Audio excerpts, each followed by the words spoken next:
find it really interesting how they tried to consult the church on the matter, because there's so many feelings.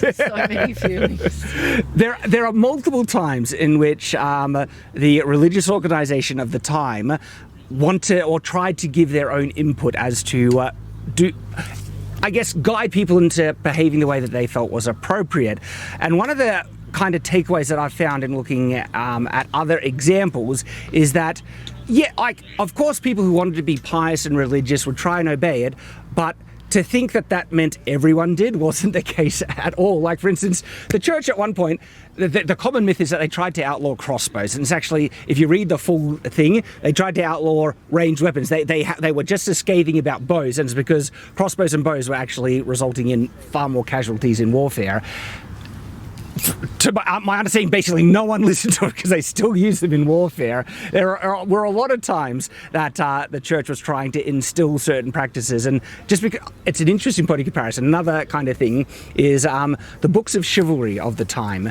I find them really interesting because if every knight was practicing and acting the way that these books were describing, there would be no need to write the books in the first place. And one of the things that I clearly kind of got from looking at some of these books of chivalry was actually like, it was more the author saying, this is how I feel knights should be behaving, and not enough are behaving the way that I think they should.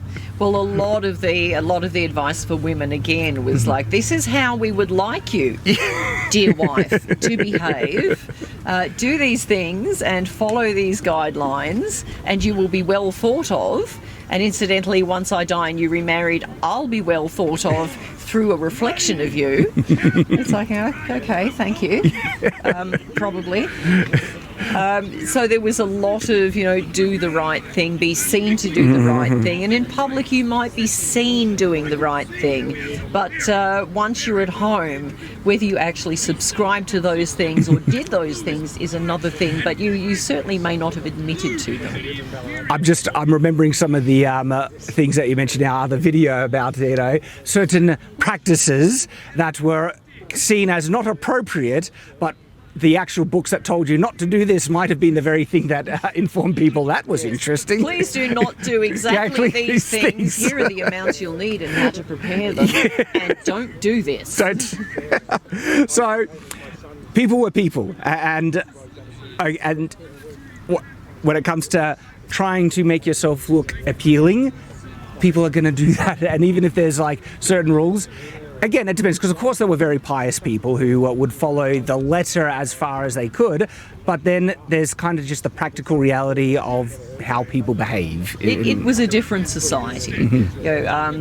Things were a lot more real to a lot more people, so there was a lot more of fear of heaven and hell. There is that true, yes. Whereas today, opinions vary, and different religions and different sections of religions, they have their own way of, their own brand of how to get to heaven. Yes. Whereas in the Middle Ages, there were not many branches. There was like the branch, and they had lots of feelings. And what they told the people was very much what they tried to adhere to. Occasionally they go on to women, you're vain, you're adorning yourselves and everything. So there were lots of things that girls did to get around that. When they're talking about you wearing too much bling, what they then did was they put some female saints on their things, and they go, this is devotional. I am thinking of saints while I wear my belt with a lot of bling. And they did that with things like for hygiene for mirror cases. In the V&A, there are some beautiful ivory carved mirrors. This is not real ivory. But if it was, you could imagine. Depicting scenes of courtship and love. They'd have a mirror on the back, and they weren't hinged. They would have a beautiful, beautiful thing there, and you'd get them out in front of your friends. Oh, you don't have one? It's because I'm rich. But also, it's like, look how pious and devoted I am. I have the saints. Well, that one not so much, because they're talking about love. But other ones, what they would do is, and this is a reproduction of a beautiful little pewter one, you've got a picture of Jesus on the cross there and two females looking after him. And women could say, in all honesty, this is a devotional item that I need, and I will be pious if I carry this with me while I'm touching up my makeup and doing my hair, actually Thank you. So you tend to find that while there's a lot of secular love, there's also catering to the, no, this is a godly devotional item dedicated to beauty. So I actually have an interesting point of reference for how people of the same faith can approach it in different levels, Yes. which are both all kind of considered acceptable. So I'm actually a Latter-day Saint, and I'm a very religious person myself. And growing up in the church, one of the kind of things that we follow is a type of dietary kind of thing that we believe the body is a temple, and so Yes. I don't drink alcohol or tea, coffee, and things like that. But there is kind of like an underpinning doctrine where it's like the body's a temple, treat it well. Yes. And so apart from this strict letter of the law essentially, which is okay, we don't drink alcohol, we don't smoke and things like that, then there is a level of personal interpretation that reflects, I guess, how serious people take it, but also their own kind of interpretation on it. And I've met members of my own faith who will go like, they don't drink cola drinks, but that's not actually, it's actually fine. Well, it depends, it's personal interpretation. Sabbath day is another interesting one. I've come across people who their level of adherence is, I guess, a reflection of their own personal kind of thing, and that's what I really, and I've seen that in other faiths as well, and I feel Yes. that would very much exist in the medieval period, where there'd be the strict kind of letter of the law, but then there's a lot of personal interpretation which is going to distinguish, because some people, of course, love to show themselves as being extremely pious and devoted to the extreme to get attention, which is, Yes, they do. yes, and so it's just so interesting, because I very much expect that would be of the medieval period, where there might be some people who will be like, well, you know, the church has said, like, these are the conditions in which we wear cosmetics or makeups and thing, but then there would be, as you mentioned, several examples of ways to kind of get around it. Like you mentioned that if someone felt that they weren't so attractive, I think there might be very many girls who were actually very attractive who just felt that they weren't there. You know, there's like, you know. Yes, yes. But the church did say, I've been unwell. Yes, I've been unwell. I've been unwell. I'm pale and lacking the... yes, many loopholes for many things, and a lot of people were very, I suspect, large public shows of devotion and piety, and then when they get home from church on a Sunday,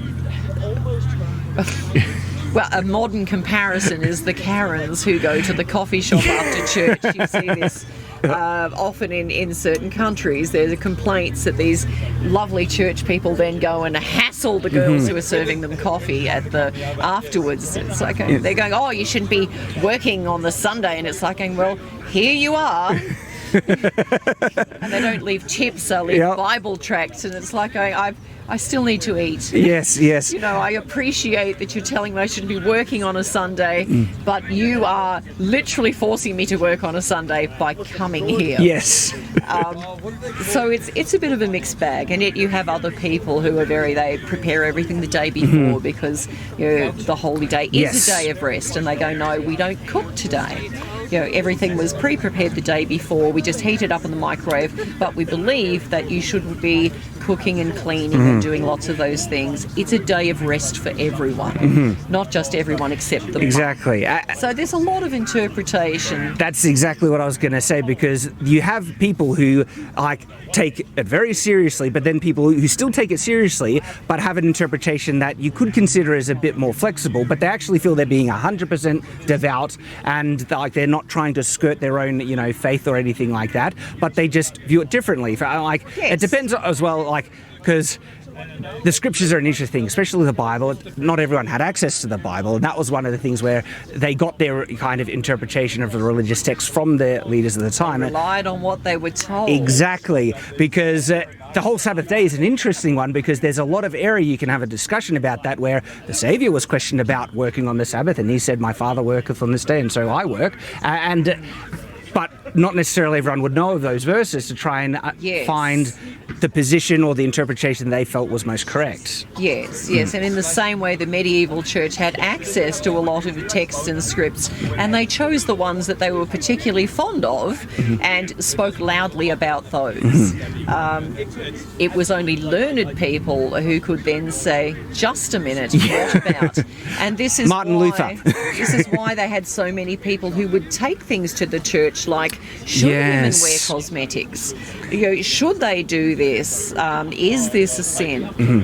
Where are we failing as women or as humans? And they relied on what they were told. So when the church said, okay, this is permitted, this is not permitted, knock it off with the gaudy jewellery, and then you go, oh, now I've got one inscribed with Ave Maria, it's devotional. They're like, oh, that's all right then. So I'll just put some more jewels on it, it'll be fine. And a really interesting point of comparison about this specific subject, when we say that people didn't have access to be able to read the Bible, it wasn't because they were necessarily illiterate. They were very often literate in their own language, as the Bible was in Latin. And it was a big, thing to translate the Bible into English, which they thought was a lesser kind of language and impure to do. And the first few people that did translate the Bible into English were burnt at the stake. So it was a big thing to have the Bible translated into English, because then that did give many people access to be able to read it. Latin was the language of not only the learned class, but aristocracy and things like that. And so that made access to understanding biblical text quite restricted in the period. But once again, it wasn't because they were dumb or unlearned. I really want to stress that.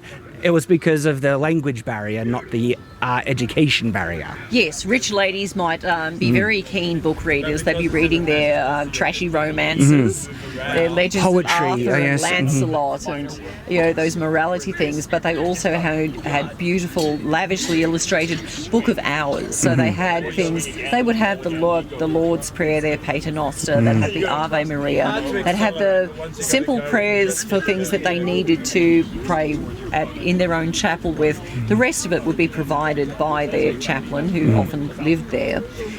But women still had these beautiful books of hours with appropriate reading for rich ladies. So